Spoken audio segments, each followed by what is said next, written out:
Hi everyone, Phoenix here. Welcome back to my nest. And today's video we are going to start dabbling into the holidays because they are just right around the corner. Before you guys get all uppity and in my comment section, I know Halloween is first. Trust me, I'm a big Halloween person. Nothing drives me nuts more than people trying to pre-decorate for Christmas before Thanksgiving has even reared its head. But don't worry about that. I will make sure I have plenty of Halloween videos up this month. But another holiday that's just right around the corner is Thanksgiving, and that can be a complicated meal to make if you do celebrate it. Now I know this year is going to be a little bit harder for us than normal.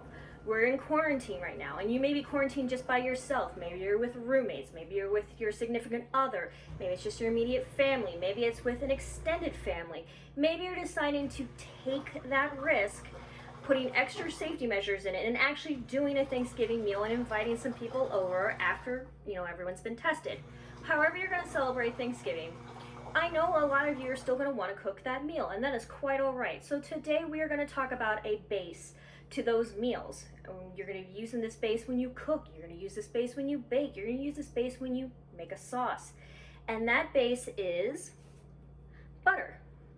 Now I know this is also going to get people a little uppity because butter is bad, or rather it's caused a little bit of a ruckus in the culinary world, especially in the US.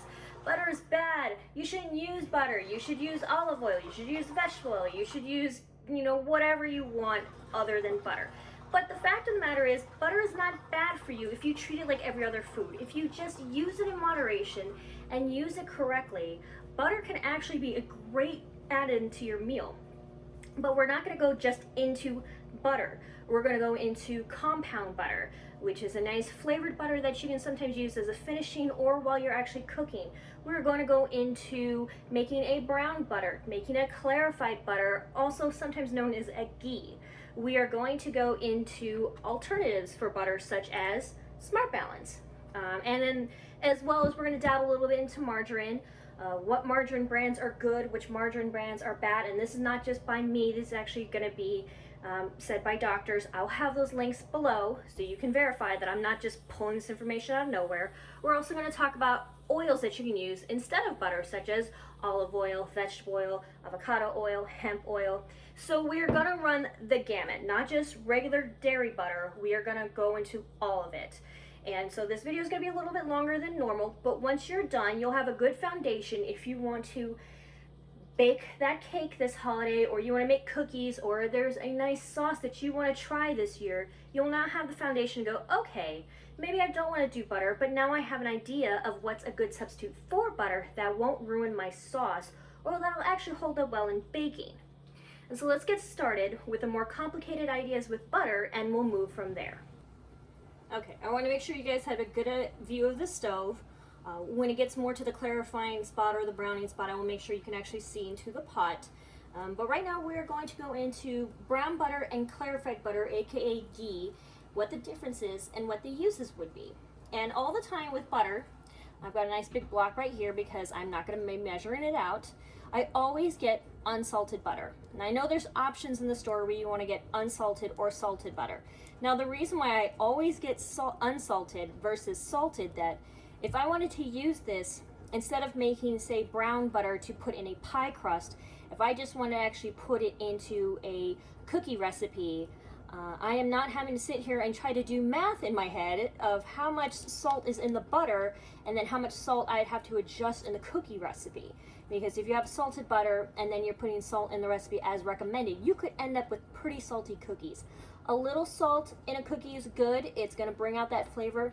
A lot of salt, not so much. You're going to end up with cookies you just don't want. So I'm going to start with this big block. And this is about a typical, let me see here, 8 ounces of butter. I have the containers already set here, glass containers with tight air sealed lids. Now brown butter and clarified butter, once they're made, can actually keep for a very long time. Go ahead and set this in here.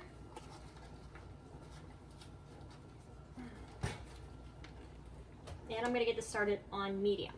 You don't need it very hot when you're making butter, whether you're making clarified butter or you're making brown butter. You really don't. Now I've got these sitting at room temperature just to make the process go a little bit faster. And then I've got them on trivets because once it's done, I am going to pour them into here. And then the first one I'm making is going to be the clarified butter. And what clarified butter is it's a butter where you heat it up, and to a certain point, all the water from the butter actually starts to evaporate out. And then you'll see the milk solids settle down to the bottom. And when you're done with it, you will strain it out and you'll get this nice clear liquid, clear golden liquid. And when it's done, it is a great substitute if you want to, say, pan fry something, lightly pan fry something, or saute something, and you don't want to use vegetable oil, you don't want to use canola oil. You'll then have clarified butter. It has a higher smoke point, which means it won't catch on fire. It won't fill your kitchen full of a bunch of smoke. It'll be very easy to use it later. Take a look right there. Another thing clarified butter is used for is for seafood. If you've ever gone to a seafood restaurant or even made it at home and you want to dip your crab or your lobster in something, if you dip it in regular butter, I mean, that's fine. But most restaurants are going to dip it in clarified butter and you will notice the difference. Your kitchen's going to start to smell a little nutty.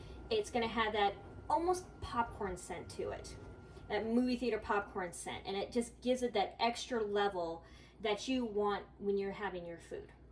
So we're going to go ahead and let that start to heat up, and we'll check on it in a few minutes. Okay, the butter is halfway melted, and during this time, I'm not going to be able to see it very well, there is a little bit of the milk solids coming up, and it'll soon start to foam. And what you're going to do is you're going to want it to get it to a bubble, a constant bubble, but not a rip roaring, because you don't want butter splashing out. You want it to maintain a constant gurgle. Yes, that is an actual technical term. And in the meantime, you'll want to get a measuring cup, a sieve, or anything that can be used as a strainer. You want to have a thermometer, and no stirring, not at all. Do not do that. Do not touch the butter. It does not need to be touched. Don't worry, it'll be fine. We're going to check on it again in a few more minutes.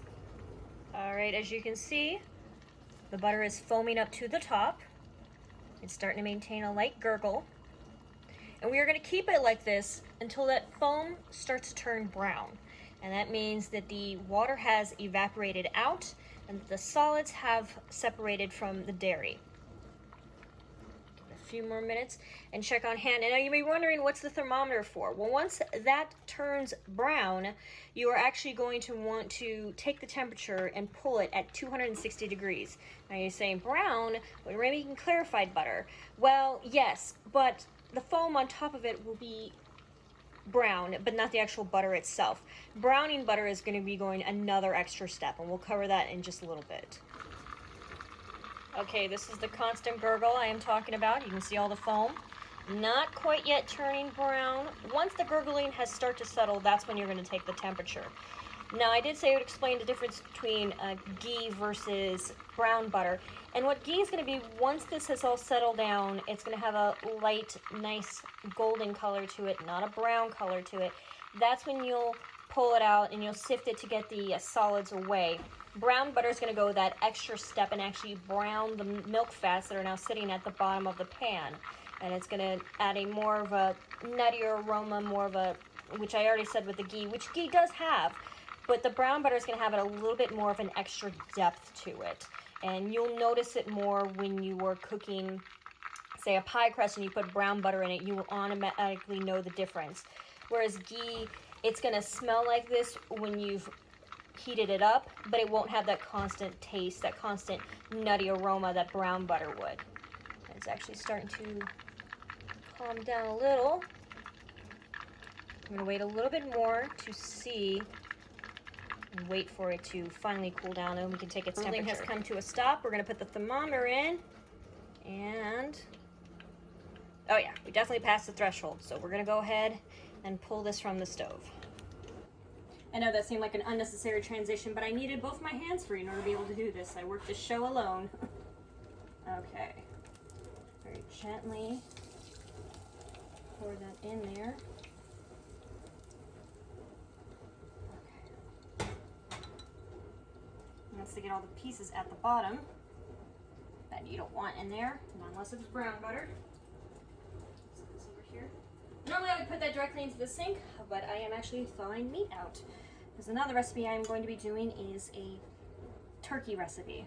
Okay, now you can see this is a beautiful golden clear color. And we are going to very, very carefully pour this in here. There are still some solids down at the bottom. You want to make sure don't get them in there. You can kind of see them towards the back. Very gently up until, okay. And that is the milk solids that are left over. And that's what makes it clarified butter, that and getting all the water out of it. And so now you have this nice, beautiful, clear butter that once it hardens is a great substitute for oil when you are sauteing something. The smoke point is amazing on it.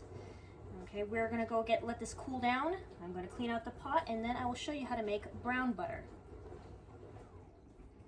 All right, pot has been cleaned, new butter has been added, and now we're gonna go ahead and make brown butter. Same technique as before. You're gonna have it on medium. You will not stir this. It's slowly going to boil, melt down, go into that gurgling stage, start to get the foam on top. Now the difference is we don't need to watch the temperature as much. We're not aiming for 260 like we did with the clarified butter. In fact, we're gonna go a little bit past that. And that's when you're really truly gonna start seeing the brown, and not only the liquid, but in the foam. And then the solids at the bottom are actually gonna not burn, but brown a little bit. And that's what's gonna give it its flavor. So we're gonna let that sit. We're gonna wait for it to get liquefied like last time. And then I'll start to show you the difference between this versus when we made the clarified butter. Okay, we are getting close. The gurgling has stopped. The foam has a bit of a yellow tint to it. So now we're just gonna keep an eye on it, make sure it doesn't burn as it browns. There is a huge difference between burnt butter and brown butter, and you do not want the former. And there we have it. We have very nice light browning. So we're gonna go ahead and turn this off. Very nutty flavor in here. Gonna remove this from the heat. You can see it is very brown. And we're going to get this set up to pour this into this container. Okay, I'm gonna pour this into the measuring cup first just so you can see the difference from when we did the clarified butter versus now the brown butter. So far, far darker in color. So it's looking cool. Some brown solids at the bottom. We're going to very gently pour this into this container now. Oh, it smells so much like popcorn in here, it's insane. Very nice nutty aroma. Okay, again, we do not want the solids to get in there. And then I'm going to just swap places so you can see. I'm going to have the clarified butter, which is now hardened, so you can see the difference. Clarified butter, nice high smoke point. We use sauteing vegetables. And then over here, brown butter, which I personally love to use in pie crust. Now, whether it's a savory pie, say a meat pie, or a turkey pot pie, or a chicken pot pie, this adds a nice nutty flavor to it. I've also added it to fruit pies, which I will do a recipe for the holidays. But on top of this, I will also add the spices that are going into the pie just so it can tie into the crust. And so these are great butters to have. These will both last, I want to say about 6 months in your fridge, as long as you have an airtight container with them. Always great to have in the home. Sorry, that was loud. And now, what we are going to do is I'm going to go one extra step. And I didn't mention this in the intro, but I thought I'd surprise you guys. I'm going to show you how you can actually make your own butter. And then you can actually go from there to this step as well. So you make nice homemade butter to turn into nice homemade brown butter or clarified butter. We're going to get into that next. Welcome back to our next part of this video where I will show you how you can actually make your own butter. And it's really easy. You just need a stand mixer. It doesn't have to be KitchenAid. It could be any stand mixer. It can even be a hand mixer. And if you are not lucky enough to have either one of those, you can even do this in a jar.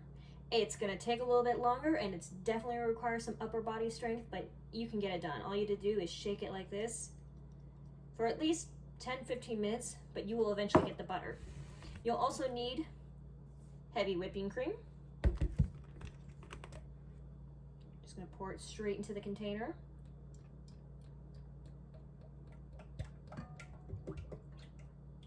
Now obviously I'm making a lot of butter, but when I'm done making this homemade butter, I'm going to immediately turn it into compound butter, which is very easy as well.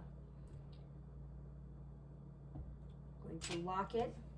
And I'm going to start it on medium, and then eventually I'm going to work back down to low. Because what's going to happen is as this is mixing, it's going to agitate it. It's going to turn it into a whipped cream, hence why it's called whipping cream. And then you're going to go beyond that stage, and it's going to start getting tighter and tighter and tighter.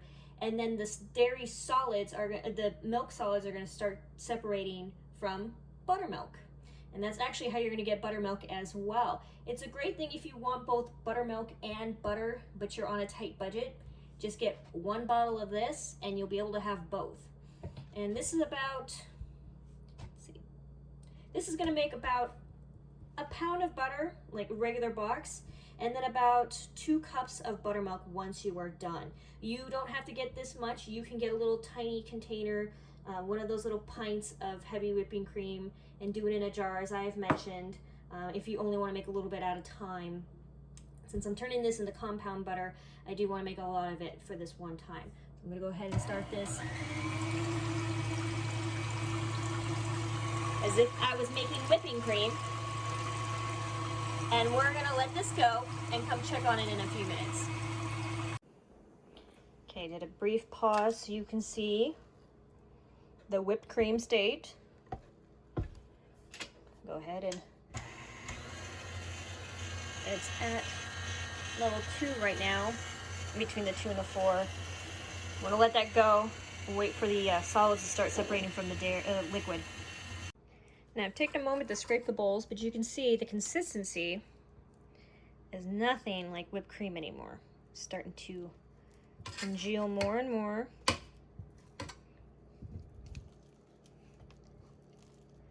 And very soon, the liquid is going to start separating from the solids.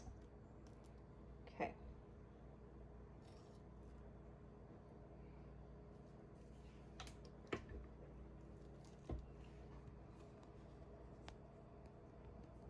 Forgive my finger for a second.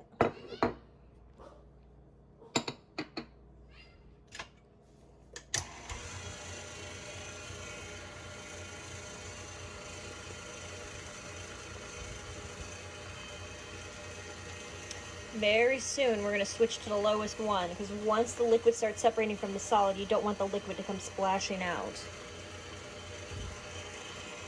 Okay, I've moved it to the lowest setting because as you can start to see, it is curdling. And I don't want any liquid accidentally splashing out because it will start to separate now. In fact, if I stopped it,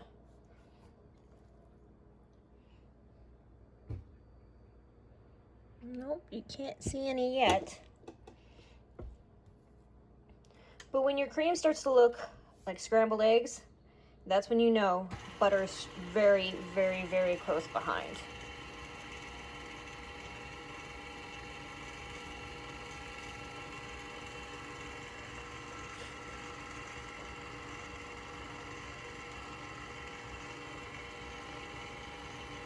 Now, depending on how you are making it is going to determine how long it's going to take. With a stand mixer, you're looking at easily 10-15 minutes, depending on how fast you want to start it, and then you have to progressively lower the speed as you go along. If you're doing it with a hand mixer, obviously it's going to take a little longer because you're holding it up. Oh, there we go. Starting to see a little buttermilk there on the bottom. And if you're doing it with a jar, it's going to take at least 20 to 25 minutes because obviously at times you're going to want to put that jar down because that's going to get a little annoying. Okay, yeah. You start to see it, the buttermilk is starting to pool at the bottom. So I'm going to let this finish and then scoop it out so we can strain out the butter from the buttermilk. Okay, butter is officially done. Go ahead and shake that loose. Place that in the sink. Now I just made straight up plain butter. You can obviously add salt if you want. I would go a little easy at first so you don't make overly salty butter.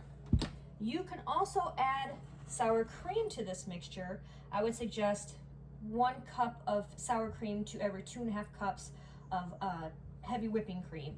And because sometimes butter has a tang to it, depending on, you know, the type you get, and a lot of people like that. I myself just wanted nice, plain, unadulterated butter. So that way it can turn into nice compound butter when I'm done.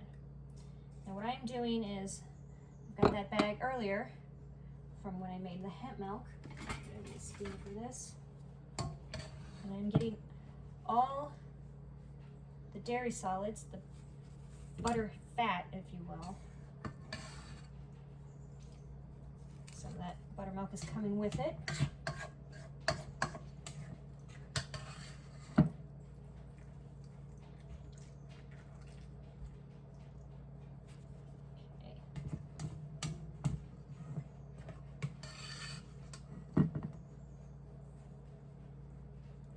I don't know if you can hear that scratching in the background. If you do, please ignore it. That is my dog trying to make himself comfortable next to the kitchen because he knows he's not allowed in the kitchen. A great practice that I would advise everyone to get their animals involved in, staying out of the kitchen, especially cats, because cats love countertops, and that's just not good, especially if you're gonna have people over.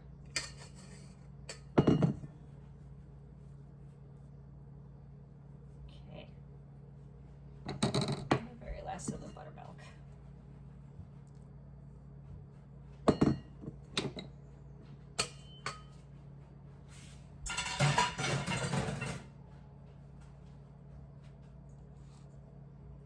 Over here I have a couple of jars for the buttermilk. Normally I would have one big jar because I'm assuming I'm going to have about 2 cups of buttermilk. Unfortunately right now, because of COVID, these jars are very hard to come by. I may have mentioned that in another video, none sure. Otherwise I would have done a canning video as well this week, but since supplies are very hard to get for myself, I can imagine they're just as hard for you to get, so when everything has cooled down a little bit, that's when I'll do a proper canning video. Right now I'm going to squeeze the bag like I did when I was making hemp milk.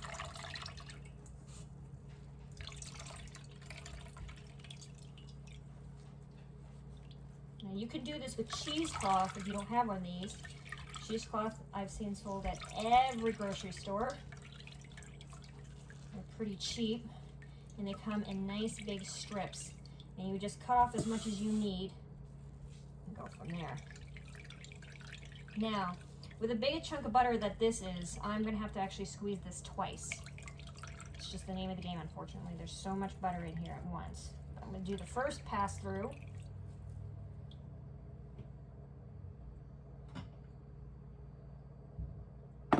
Place it in this bowl.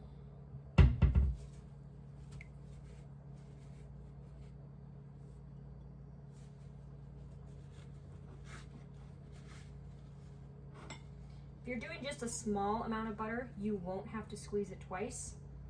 The buttermilk will very easily come out. When you're making larger amounts, it's a little bit harder to get it all in one go. So I'm going to put this in the sink to clean it off so I can do it again.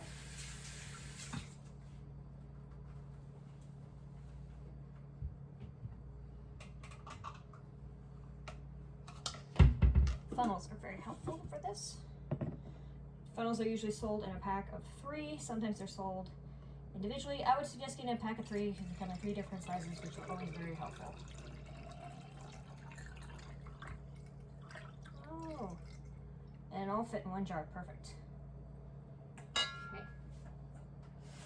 Okay. Now buttermilk, when it's homemade, because it doesn't have any preservatives in it, and because it is not pasteurized, it's going to keep for about a week.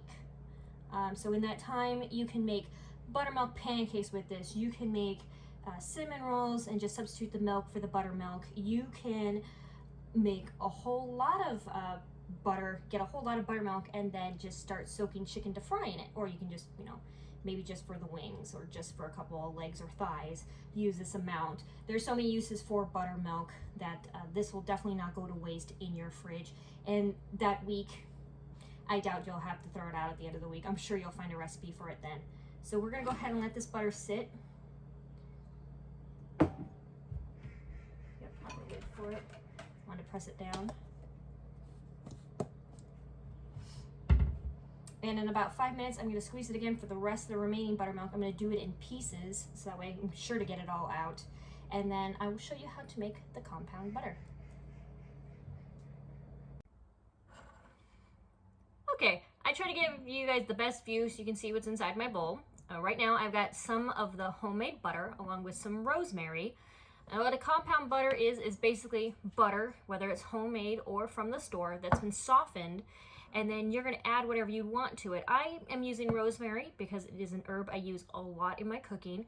A lot of people put parsley, you can put chives, you can put basil, whatever you're going to use the compound butter for. Now, compound butter is usually used for if you are finishing off a steak on an iron skillet. Usually after you flipped it over the second time, you'll place a bit of butter either in the pan or on top of the steak.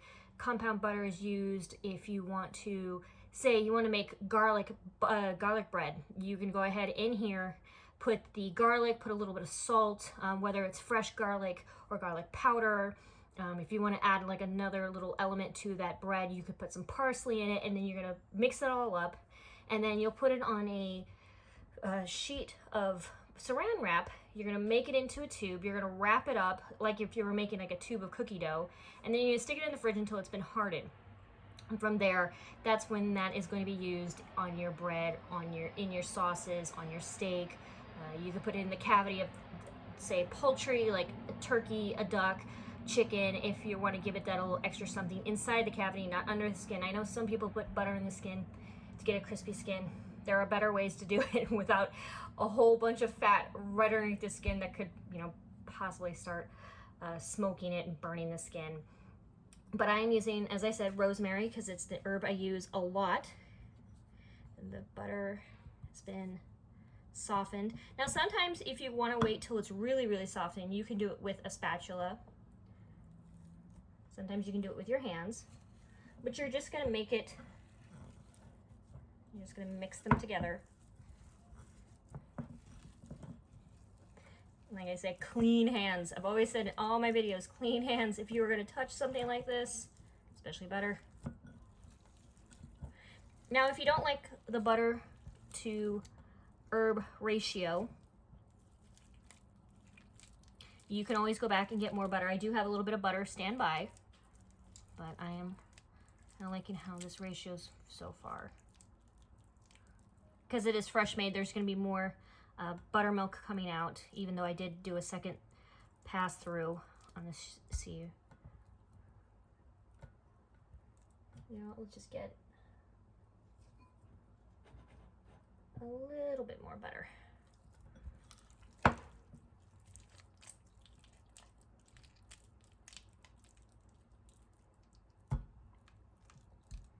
Okay, I'm going to get our saran wrap and wrap this up.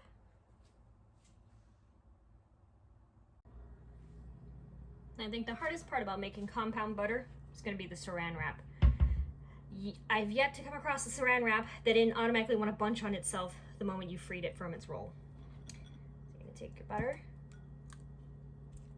make sure you get all of it out of there. Okay. Now, because you've worked with it, it's obviously warmed up, so it's going to be a little squishy. But that is a good tube shape. Dry off my hands.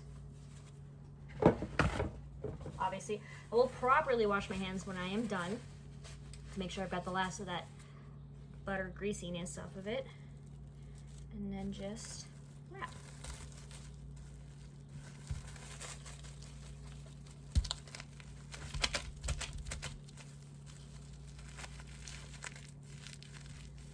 Okay, and there it is. You're just going to want to wrap the ends and tuck it underneath when you store it in the fridge. And you'll have nice compound butter by the next day. It'll be nice and hardened, and you can just slice little medallions out of it and do whatever you'd like, however you want to use this compound butter. And in the next part, we're going to talk about butter alternatives. Now that we've gone over butter in its many different forms and how you can make it to qualify whatever it is that you need, including making your own at home, we're now going to go over the butter substitutes. And this can be whether you are lactose intolerant, or you're trying to eat healthier, or you just want a baked recipe that's good for your vegan friends and family. Whatever you need, there is substitutes for that. Now, we're going to start with baking, and then we'll work our way to cooking. For baking, it's very easy. You can substitute mashed bananas, you can substitute avocados for that, you can substitute applesauce. Now these little containers are 4 ounces, which is about half a stick of butter. So you get 2 of these, you've covered a stick of butter. Now obviously when you're substituting something like applesauce, bananas, avocados, you want to add it slowly to get the consistency that you want for your baked goods. Now also, some applesauce is going to be already pre-sweetened, so you want to add with caution, maybe not use as much sugar. For this, something like applesauce, it's going to be a trial by error. Something's going to end up a little too sweet, something might not be sweet enough because you're trying to measure out the amount of sugar that you're using. Another substitute, if you're baking or if you're cooking and you want butter in it, like a stew, pumpkin puree. I just happen to have so many right now. But pumpkin puree is something you can add to either a savory dish or a baked goods. Say if you're doing pumpkin muffins, pumpkin cookies, if you're doing something that needs butter, just maybe add a little bit more pumpkin puree to it. Normally I have out here about 16 ounces. When you make your own, you can just measure however much you want into a bag. You have to see my pumpkin Instagram mini video for that. It is underneath my bio in the little save bubble. It'll show you how you can measure these out. You can also buy canned pumpkin. Sometimes, rumors, unsure, I don't buy canned pumpkin ever since I've been able to make my own pumpkin puree, but sometimes they put in butternut squash in there, so always read the labels in case you are allergic to butternut squash. The reason why they sometimes substitute it or sometimes put it in there as well is sometimes there may be a shortage of pumpkins. They're trying to do it when pumpkins are not in season. They do have very similar tastes. So it's not that it's like, oh, this tastes weird. Like, no, actually butternut squash is kind of similar in taste. And now if we're going towards the using as cooking ends, there is coconut oil. Now coconut oil can be used in baking. It can also be used when you are cooking, whether you're doing it as a stew, whether you have a pot on there and you want to saute some meat or vegetables, just put a little coconut oil in there. Now do know that some of these will be high in fat and some will be high in cholesterol, some will be high in sugar. So you always want to look, not just the coconut oil, because sometimes coconut oil can be bad for you. Don't shoot the messenger, it's just the fact of the matter. It's going to be the same thing with margarine. Now Smart Balance, I guess you could say it's a margarine because it's not really a butter, but margarine's kind of gotten a dirty word lately with good cause. There are some margarines out there like Blue Ribbon.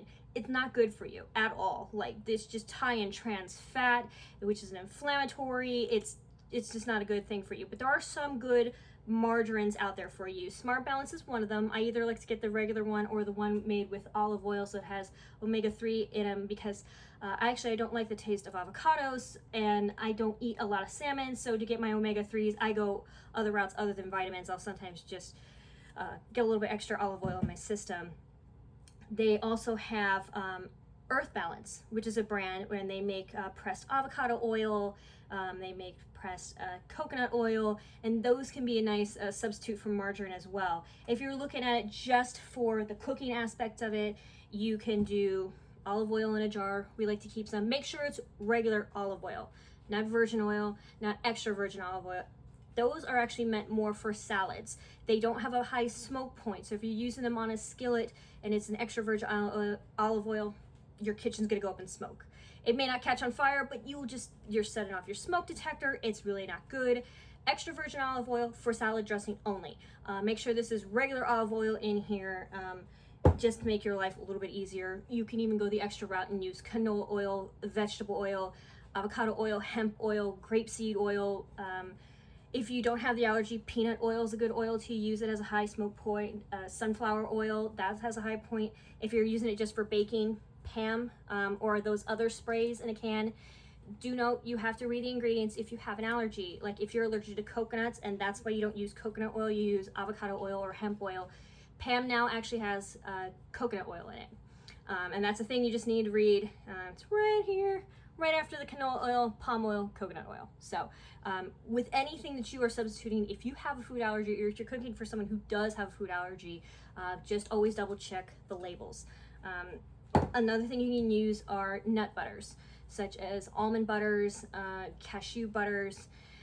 Not so much for cooking. I mean, you could if you're looking for something to give a little bit of a nuttier flavor, like if you're making a stew and you want that nice little extra depth of flavor. But nut butters can be used as a substitute for regular butters if you're making something like a baked goods, or if you're doing something with pumpkin. It adds a nice little fall texture and flavor to that.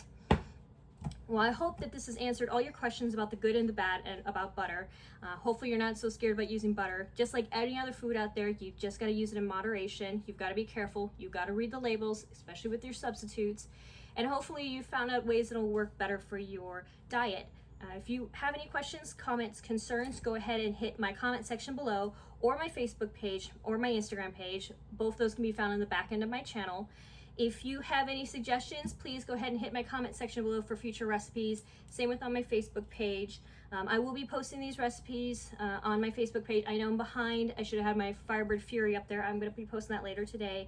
This video took a lot longer than I thought it was going to film, and just so you guys know my updating schedule, I plan to video during the week and then I will edit and post on the weekends. So usually it's Friday and Saturday, or it'll be Saturday and Sunday. You'll see new videos, and it'll usually be 2, sometimes 3, depending on the length of the videos. I will get those up there. And anytime I post a question, please guys, I would love to hear your feedback on my Facebook page for any ideas. I am going to be doing another recipe very soon in regards to Thanksgiving on how to do your turkeys properly. If you are doing turkeys, if you're vegan or vegetarian, obviously this video is not going to be for you. I will be doing a video next weekend about some holiday drinks, most likely Halloween ones. I'm going to save the holiday ones for November. And then I will be doing a pumpkin stew as well as pumpkin cookies. So stay tuned guys, I'll have those videos out soon. Please be sure to like this video and share it. Help my channel grow. Hit the subscribe button and that little bell icon so you don't miss any new videos. This is Phoenix. I'll see you guys next time.